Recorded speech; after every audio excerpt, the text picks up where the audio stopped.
We're on your side tonight with a way to protect yourself if you meet up with someone after selling an item that you posted online, like so many people do right now. It's an app called Easy Verify, and the goal is to reduce the risk when meeting a stranger on and offline. 10 on your side's Kara Dixon is in the WAVY newsroom on this story. And Kara, how does it work? Anita, the app's creator, Dennis Woodbury, says it's really simple. You just download the app, fill out the information, and when you want to meet up, you just put in their phone number or email, and Easy Verify will verify who you're talking to.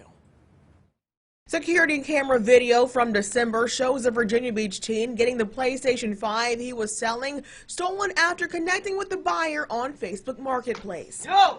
For Suffolk resident Dennis Woodbury, this video is a reminder of the moment in 2015 when he decided to create the app Easy Verify. There was an elderly couple that had been robbed and killed after seeking a dream car off of Craigslist. And I sat on the edge of my bed after looking at that, and I was just upset that, something like that had happened. That was somebody's parents or friends, relatives. So, and I knew something, I felt like something had to be done. Fast forward to 2020. He created a business to make that possible with just a few swipes on your phone. From next door to offer up. I mean, there's just so many services that people didn't have 5 years ago, but now they kind of rely on those services. Woodbury says after downloading the app and paying a fee of $9.99, you can enter the person's email or phone number to see if they're also on Easy Verify.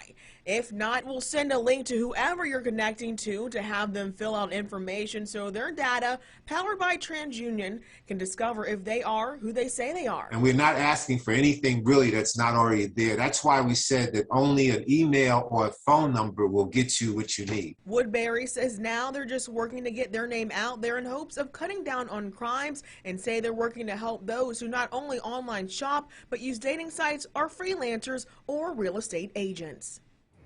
Woodbury says they are working with social media sites right now. Last year, Easy Verify also participated in the Star Peninsula Pitch Competition to learn more about business. In the newsroom, I'm Kara Dixon, 10 on your side.